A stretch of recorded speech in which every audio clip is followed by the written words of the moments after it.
been a couple days since we last did a video update on the channel. The year by year top 10 lists are still coming, but the reason they haven't been there so far is because I actually took a bit of a break for the 4th of July. Now let me get into this haul here. We'll start with what just came in the mail moments before I did the video. We've got from Blue Underground, we've got Dario Argento's The Stendhal Syndrome. Not sure how you pronounce that one. This is the 3-disc with the slipcase version from Blue Underground. This is one of the few Argento movies I didn't already own. Never actually seen it, so look forward to that. Scream Factory. Got the collector's editions coming. We've got, actually we hold it this way. We've got the Teen Wolf 1, Teen Wolf 2 collector's editions from Scream Factory. I've seen Teen Wolf 1 a million times. Never actually saw part 2, but going by the back here, if you can see that, it looks like there's quite a bit of extras on that one. Looks like part 1 gets the royal treatment, as it probably should. Also, the other day before I actually did a video or anything, I also got the Species Collector's Edition from Scream Factory. As you recall, when I bought the old version, I said that they would probably release, collector's editions of everything that I've bought at that point. But this one was announced, and I'm sure later on, more stuff that I've bought is probably going to get upgraded, especially if it's MGM, because that seems to be what Scream Factory is doing at the moment. Keeping up with the screener mail from Australia's Umbrella Entertainment. I've got The Devil's Backbone on Blu-ray. Now, I had the Criterion DVD, not the Blu-ray, so this was a welcome addition for me. We also got another Argento-ish movie. This one was written by Dario Argento. Probably Zero? Yeah. Or is it Probability Zero? I have no clue how to read this, by the way. I'm totally showing my origin today with being not able to speak or to read that. So, that's written by Argento. Don't know yet if it'll play on American Player or not. I'll tell you in the review when I get it done. And Terminal Island, which looks pretty interesting. So, that's those. Moving along from Intervision, we have Feed the Light. Newer film on that label. That looks like it might be pretty decent. I'll have to let y'all know when I get to check it out. From Fox, we've got the Belko Experiment. About to watch this one. As soon as this video's over, I'm going to watch this one because I need to get it reviewed really quickly. So, written by James Gunn. Come with some neat little pins and stuff, so look forward to that. And from Arrow Video, we have Pulse, the original one, on Blu-ray. And let's see, as we keep this rolling, I'll go ahead and get the screeners out of the way first here. We have, from Criterion, Straw Dogs on Blu-ray. You know, the remake wasn't that bad for this, but the original one's probably always the way to go. And a movie called Stalker that I know nothing about, but it's here from Criterion, so I'll give that one a watch as well. And let's see, rounding up the screener pile, we have Curse of Puppet Master. So almost all of these now are on Blu-ray, I think. And these are from the Sleaze box. Now, every time you get one of these, I'll show you this. This first one here is, see, which one did I open? The first one here is Chaos AD. Now, every time you order one of these, they're burnt disc, but they work fine. I've never had a problem with them. I've got tons of their movies at this point. And they're usually pretty graphic with nudity and violence, and they're a lot of fun. So if you like that stuff, give them a try. This is Chaos AD, which my buddy Mac Brewer from Horror Society gave it a 4-star review, so it must be pretty good. And then we got Fiendish Fables. I imagine this is some form of anthology. And we've got Ghoulish Tales, as I try to read, ladies and gentlemen. Ghoulish Tales. So that's the screener ones. 1 minute and I'll be back with what I bought. Okay, starting off the stack of stuff that I purchased. Let's start with my LJN Randy Macho Man Savage figure. In pretty doggone good condition.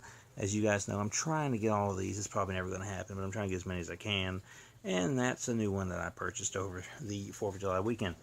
Now, let's start off with my family video trip. I went back to family video.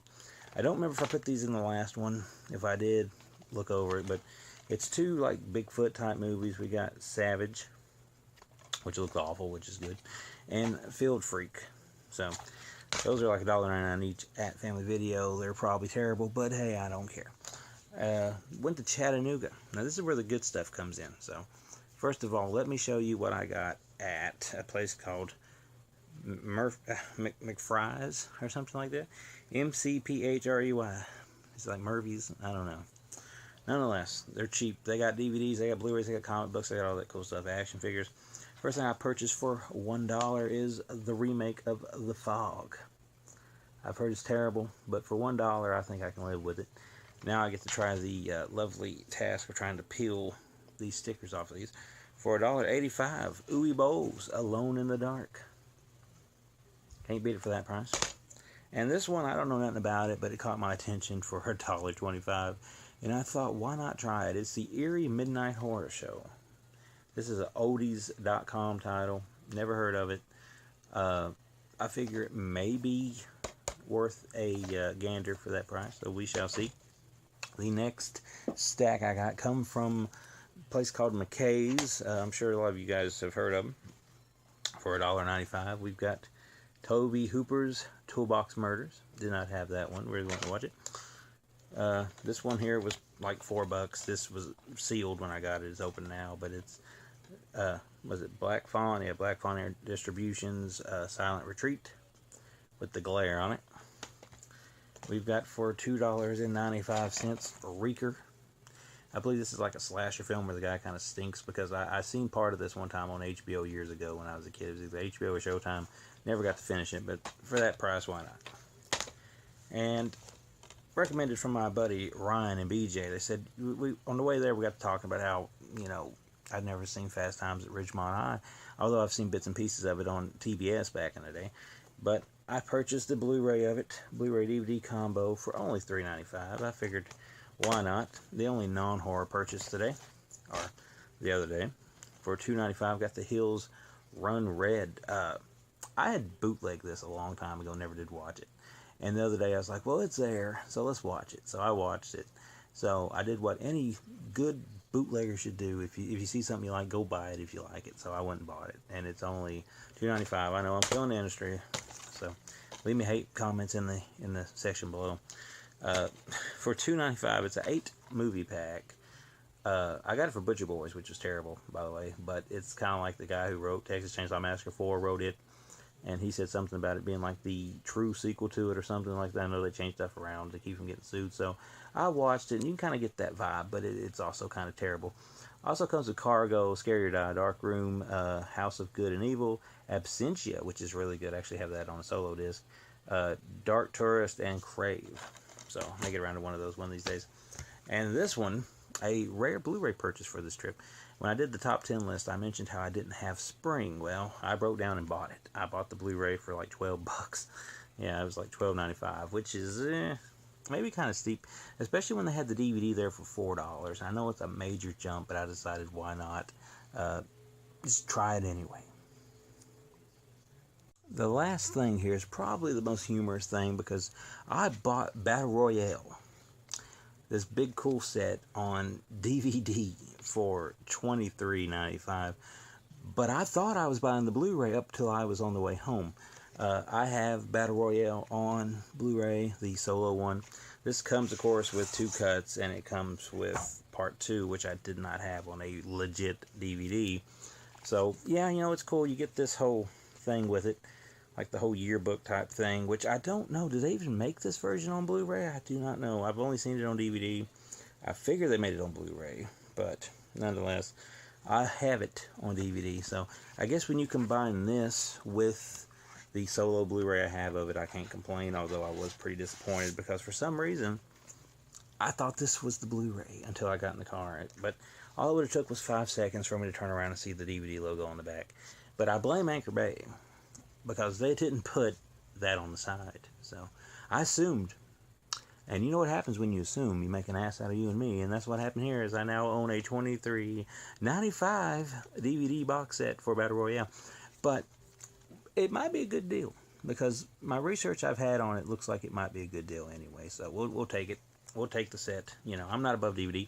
90% of these I bought was DVD, but that's because the Blu-ray option wasn't there. So They had the Blu-ray option of this in this collection, but it wasn't the like cool media book style. So if you guys know if this is even available in that format, let me know.